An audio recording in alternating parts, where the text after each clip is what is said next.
Welcome to Still Learning. Today we are breaking down the cash reserve ratio CRR and statutory liquidity ratio SLR, topics that might seem tough or boring but are crucial for both knowledge and exams. I will explain them with examples in a simple and easy to understand way. Starting with cash reserve ratio. Definition. The cash reserve ratio is the percentage of a commercial bank's net demand and time liabilities that must be maintained as reserves with the central bank, such as the Federal Reserve in the US or the Reserve Bank of India. This reserve is typically held in the form of cash or deposits with the central bank. Cash reserve ratio का मतलब होता है कि commercial banks अपने total deposits का 1% central bank जैसे कि India में रिजर्व बैंक ऑफ इंडिया या यूएस में फेडरल रिजर्व के पास रिजर्व के फॉर्म में रखते हैं। ये रिजर्व कैश या डिपॉजिट के फॉर्म में रखा जाता है। Purpose. The primary objective of the CRR is to ensure that banks have a certain amount of reserves available to meet customer withdrawals and other liabilities. By adjusting the CRR, the central bank can influence the amount of money that banks can lend out, thereby impacting the overall money supply and liquidity in the economy. This is a tool used to control inflation, stabilize the currency and ensure financial stability. CRR का main purpose ये ensure करना है कि banks के पास कुछ reserve हो ताकि अगर कस्टमर्स को अपना पैसा निकालना हो तो बैंक उसे हैंडल कर सके। सेंट्रल बैंक सीआरआर को एडजस्ट करके डिसाइड कर सकती है कि बैंक्स कितना पैसा लोन के फॉर्म में दे सकते हैं। इससे इकोनॉमी में मनी सप्लाई और लिक्विडिटी पे कंट्रोल रहता है। सीआरआर इन्फ्लेशन को कंट्रोल करने, करेंसी को स्टेबल रखने और फाइनेंशियल स्टेबिलिटी को इंश्योर करने का एक इम्पॉर्टेंट टूल है। Now let's see the impact. High CRR. When the CRR is set high, banks are required to hold a larger portion of their deposits as reserves with the central bank. This reduces the amount of money available for lending and investment, which can help in controlling inflation and overheating of the economy. However, it might also slow down economic growth as less money is available for borrowing and spending. High CRR means जब CRR high होता है तो अपने deposit का ज़्यादा हिस्सा central bank के पास reserve के रूप में रखना पड़ता है। इससे बैंक्स के पास लेंडिंग और इन्वेस्टमेंट के लिए कम पैसा अवेलेबल होता है जो इन्फ्लेशन और इकोनॉमी की ओवर हीटिंग को कंट्रोल करने में हेल्प करता है। लेकिन इसका एक नुकसान ये हो सकता है कि इकोनॉमिक ग्रोथ स्लो हो जाए क्योंकि बोरोइंग और स्पेंडिंग के लिए पैसा कम हो जाता है।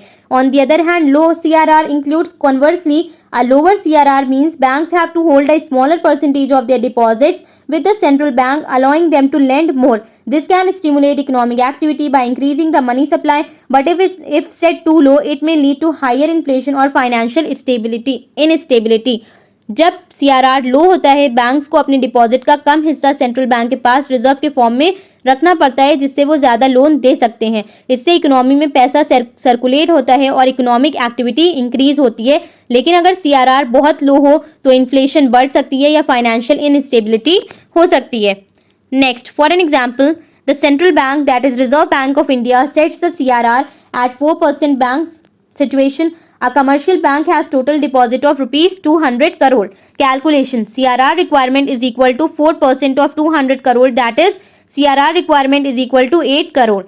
This means the banks must keep rupees 8 crore in reserves with the central bank. The remaining rupees 192 crore can be used for lending or investing. So CRR requirement 4% of 200 crore means 8 crore, जिसका मतलब है कि bank को 8 crore central bank के पास reserve के form में रखना पड़ेगा और बाकी रुपीज़ 192 करोड़ को लेंडिंग या इन्वेस्टिंग के लिए यूज कर सकती है। Impact. If CRR increases the CRR is raised to 6%, the bank would need to keep rupees 12 crore in reserve and would have rupees 188 crore available for lending. अगर CRR 6% हो जाए तो 6% of 200 crore is equal to 12 crore. Bank को rupees 12 crore reserve के रूप में रखना पड़ेगा और रुपीज़ 188 करोड़ लेंडिंग के लिए अवेलेबल होगा। Next, if CRR decreases, if the CRR is lower to 2%, the bank would need to hold rupees 4 crore in reserve, leaving rupees 196 crore for lending. अगर CRR 2% हो जाए तो 2% of 200 crore is equal to 4 crore. Bank को rupees 4 crore reserve के रूप में रखना पड़ेगा और 196 करोड़ लेंडिंग के लिए अवेलेबल होगा। Now, let's see what statutory liquidity ratio actually means. The statutory liquidity ratio is the percentage of a bank's net demand and time liabilities that must be maintained in the form of liquid assets such as cash, gold, or government securities. Unlike CRR, these assets are held directly by the banks themselves rather than with the central bank. Statutory liquidity ratio और SLR वो percentage है जो एक bank को अपने total liabilities को liquid assets के form में रखना पड़ता है, जैसे कि कैश, गोल्ड या गवर्नमेंट सिक्योरिटीज। सीआरआर के कंपैरिजन में ये एसेट्स बैंक के पास ही डायरेक्टली होते हैं, सेंट्रल बैंक के पास नहीं। Purpose: The SLR aims to ensure that banks have adequate liquidity to meet their obligations and avoid insolvency. By maintaining a certain percentage of their liabilities in easily accessible forms of assets, banks are better equipped to handle withdrawals and financial stress. It also ensures that banks invest a portion of their resources in government securities, supporting public debt and financial stability.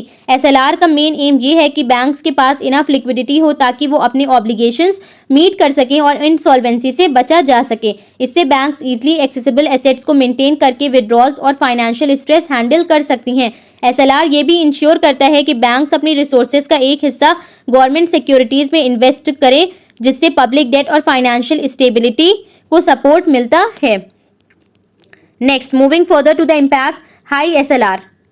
A higher SLR requires banks to keep a larger portion of their resources in liquid assets. This limits the amount of money banks lend or invest in other potentially higher yielding assets. While it enhances liquidity and safety, it may also restrict the growth of credit and investment, potentially slowing economic expansion. High SLR means जब SLR high होता है, banks को अपनी resources का ज़्यादा हिस्सा liquid assets means जैसे cash, gold या गवर्नमेंट सिक्योरिटीज़ में रखना पड़ता है, जिससे बैंक्स के पास लेंडिंग या हायर यील्डिंग एसेट्स में इन्वेस्ट करने के लिए कम पैसा बचता है। ये लिक्विडिटी और सेफ्टी को बढ़ाता है, लेकिन क्रेडिट और इन्वेस्टमेंट की ग्रोथ को रेस्ट्रिक्ट कर सकता है, जिससे इकोनॉमिक एक्सपेंशन स्लो हो सकता है। On the other hand, low SLR allows banks to use a greater portion of their funds for lending and investment, which can boost economic activity. However, it may also reduce the safety buffer that banks have, increasing their risk of insolvency if faced with sudden withdrawals or financial stress.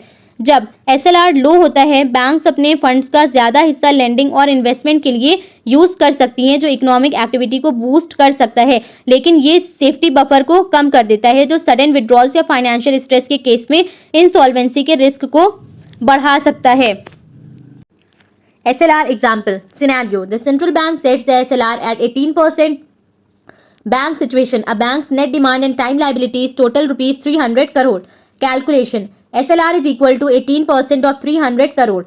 SLR requirement is equal to rupees 54 crore. This means the bank must maintain rupees 54 crore in liquid assets such as cash, gold or government securities. So central bank 18%. Bank's total liabilities 300 crore. Calculation: SLR requirement is equal to 18% of rupees 300 crore, which is rupees 54 crore. इसका मतलब है कि bank को rupees 54 crore को liquid assets जैसे cash, gold या government securities के form में मेंटेन करना पड़ेगा। Moving on to the impact, if the SLR is increased to 20%, the bank would need to hold rupees 60 crore in liquid assets, reducing the amount available for lending.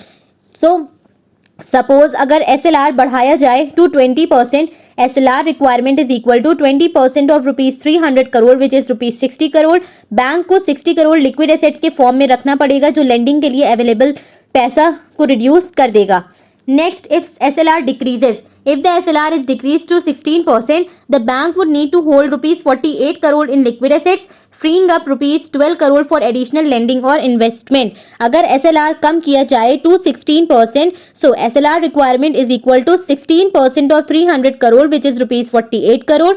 Bank को rupees 48 crore liquid assets के form में रखना पड़ेगा, जिससे rupees 12 crore additional lending या investments के लिए available हो जाएंगे।